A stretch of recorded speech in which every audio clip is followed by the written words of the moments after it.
ایک استاد تھا اور اس کا ایک شاگرد تھا، وہ چلہ کاٹنے چلا گیا۔ وہ چلہ کاٹنے گیا تو اس کے استاد نے، کئی دن کی ریاضت ہوتی ہے جس طرح آپ کو بھی پتہ ہے، اس کے استاد نے کہا جب تم چلہ کاٹ کے آؤ گے تو چلہ کاٹنے کے بعد تمہارے پاس ایک فرشتہ آئے گا، وہ تم سے پوچھے گا کہ تجھے کیا چاہیے۔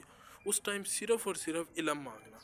اسی طرح اس نے کیا، وہ چلہ کاٹنے چلے گیا۔ کئی دن کی ریاضت کے بعد جب وہ جنگل سے نکلنے لگا، جیسے ہی وہ جنگل سے نکلنے لگا تو اس کو دیکھا کہ ایک شخص میرے سامنے آیا ہے، وہ مجھ سے پوچھ رہا ہے جی آپ کو کیا چاہیے۔ تو اس نے کہا جی مجھے اس کے ذہن میں کہہ رہا تھا کہ میرے ذہن میں اور کچھ آ رہا ہے لیکن میں مانگوں کچھ اور، لیکن اس کو اپنے استاد کی بات یاد آ گئی اور اس نے علم مانگ لیا، جس طرح اس کے استاد نے کہا تھا کہ علم مانگنا۔ اس نے علم تو مانگ لیا۔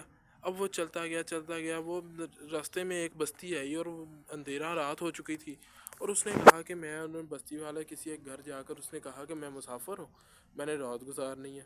انہوں نے کہا چلیں ٹھیک ہے، انہوں نے رات گزارنے کے لیے ان کو جگہ دے دی، ان کو بستر سارا کچھ دیا۔ جیسے ہی رات کا پچھلا پہر ہوا تو ایک رونے کی آواز آنے لگی اور انہوں نے بہت شور مچا تھا، تو وہ باہر نکلے، انہوں نے دیکھا کہ ایک میت نما ایک منچے، ایک چارپائی پر ایک جسم پڑا ہوا ہے، اور وہ اس کے لوگ اس کو لے کر جا رہے ہیں اور شور مچا رہے ہیں۔ انہوں نے کسی سے پوچھا کہ یہ کیا چیز ہے، انہوں نے کہا یہ بادشاہ کا بیٹا ہے اور یہ بہت بیمار ہے اور اس کا کوئی علاج نہیں مل رہا۔ ہمارے گاؤں میں یہ رواج ہے، اگر کسی کو اس طرح کی بیماری ہو جاتی ہے تو پورے گاؤں کا چکر لگایا جاتا ہے تاکہ لوگوں کو پتہ چلے، اگر کسی کے پاس اس کا علاج ہے تو وہ علاج دے دیں اس کا۔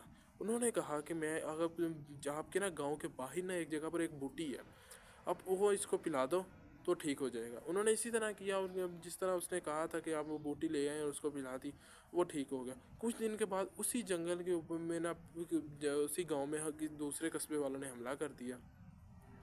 انہوں نے کہا کہ اب وہ ان کے پاس اتنی تیاری بھی نہیں تھی، تو اس نے بتایا، وہ علم والے دانشمند نے جس نے چلہ کاٹا تو اس نے بتایا کہ آپ یہ کریں تو آپ جنگ جیت جائیں گے۔ اس نے اسی طرح کیا، ان کے گاؤں والوں نے جب اس گاؤں کے بادشاہ کو علم ہوا کہ اسی نے میرے بیٹے کی جان بچائی اور اسی نے ہی آج ہمارے قصبے والوں کو جتا دیا جہاں کوئی امید نہیں تھی جیتنے کی، تو اس کو بادشاہ نے بلا کر اس کی حوصلہ افزائی کی، اس کو گاؤں کا بادشاہ بنا دیا، قصبے کا۔ وہ بیٹھے بیٹھے اچانک بادشاہت کی کرسی پر بیٹھا ہوا تو اس کے اچانک خیال میں آیا، استاد کی بات ذہن میں آئی کہ علم مانگنا، پیسے نہ مانگنا، کچھ اور نہ مانگنا، اور اس نے کہا کہ میں نے علم مانگا اور بادشاہت چل کے میرے قدموں میں آ گئی۔ جی بالکل اسی طرح بہت امپورٹنٹ سٹوری تھی، میں نے کہا چلیں آپ سے شیئر کرتا ہوں۔ آج کی بک میں سے 2-3 اور سٹوریز ہیں، وہ بھی آپ کے ساتھ شیئر کروں گا۔ اللہ حافظ۔